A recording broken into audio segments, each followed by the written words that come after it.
Chapter 22.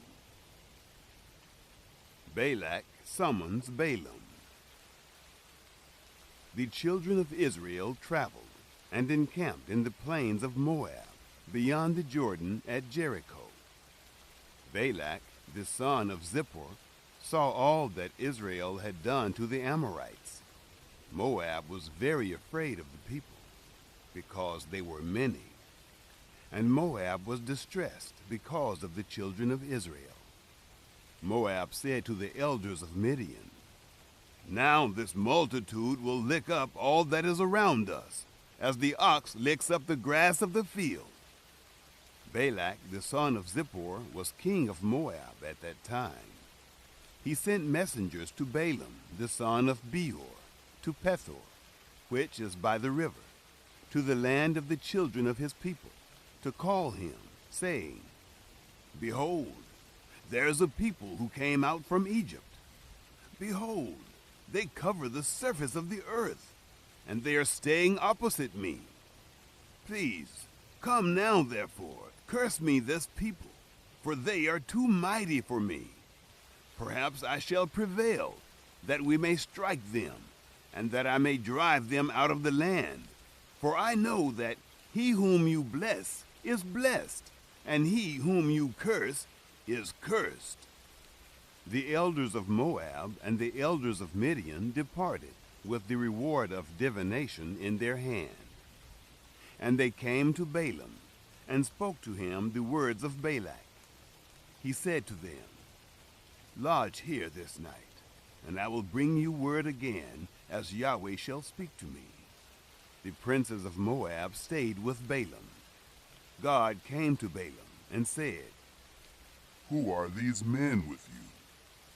Balaam said to God, "Balak, the son of Zippor, king of Moab, has sent to me, saying, 'Behold, the people that is come out of Egypt, it covers the surface of the earth. Now come, curse me them. Perhaps I shall be able to fight against them, and shall drive them out." God said to Balaam, "You shall not go with them. You shall not curse the people, for they are blessed." Balaam rose up in the morning and said to the princes of Balak, "Go to your land, for Yahweh refuses to permit me to go with you." The princes of Moab rose up, and they went to Balak, and said, "Balaam refuses to come with us." Balak sent yet again princes, more and more honorable than they. They came to Balaam and said to him, "Thus says Balak, the son of Zippor, please let nothing hinder you from coming to me, for I will promote you to very great honor, and whatever you say to me, I will do. Please come, therefore, and curse this people for me." Balaam answered the servants of Balak, "If Balak would give me his house full of silver and gold, I can't go beyond the word of Yahweh my God, to do less or more. Now therefore, please wait also here this night, that I may know what Yahweh will speak to me more." God came to Balaam at night and said to him, "If the men have come to call you, rise up, go with them, but only the word which I speak to you, that you shall do." Balaam rose up in the morning and saddled his donkey, and went with the princes of Moab. The angel and Balaam's donkey. God's anger was kindled because he went, and the angel of Yahweh placed himself in the way for an adversary against him. Now he was riding on his donkey, and his two servants were with him. The donkey saw the angel of Yahweh standing in the way, with his sword drawn in his hand, and the donkey turned aside out of the way, and went into the field. And Balaam struck the donkey, to turn her into the way. Then the angel of Yahweh stood in a narrow path between the vineyards, a wall being on this side, and a wall on that side. The donkey saw the angel of Yahweh, and she thrust herself to the wall, and crushed Balaam's foot against the wall. and he struck her again. The angel of Yahweh went further, and stood in a narrow place, where there was no way to turn either to the right hand or to the left. The donkey saw the angel of Yahweh, and she lay down under Balaam. And Balaam's anger was kindled, and he struck the donkey with his staff. Yahweh opened the mouth of the donkey, and she said to Balaam, "What have I done to you, that you have struck me these 3 times?" Balaam said to the donkey, "Because you have mocked me. I wish there were a sword in my hand, for now I would have killed you." The donkey said to Balaam, "Am I not your donkey, on which you have ridden all your life long to this day? Was I ever in the habit of doing so to you?" He said, "No."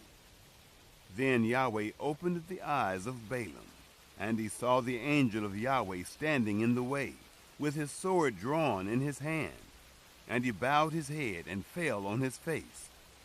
The angel of Yahweh said to him, "Why have you struck your donkey these 3 times?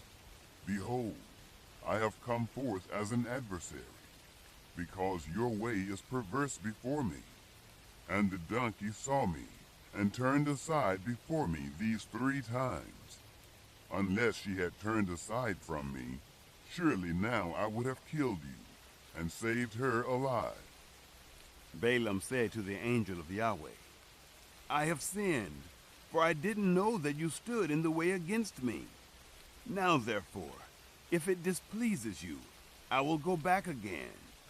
The angel of Yahweh said to Balaam, "Go with the men, but only the word that I shall speak to you, that you shall speak."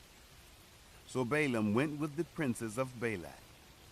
When Balak heard that Balaam had come, he went out to meet him to the city of Moab, which is on the border of the Arnon, which is in the utmost part of the border. Balak said to Balaam, "Didn't I earnestly send to you to call you? Why didn't you come to me? Am I not able indeed to promote you to honor?" Balaam said to Balak, "Behold, I have come to you. Have I now any power at all to speak anything? The word that God puts in my mouth, that shall I speak." Balaam went with Balak, and they came to Kiriath-Huzoth. Balak sacrificed cattle and sheep, and sent to Balaam, and to the princes who were with him. It happened in the morning that Balak took Balaam, and brought him up into the high places of Baal, and he saw from there the utmost part of the people.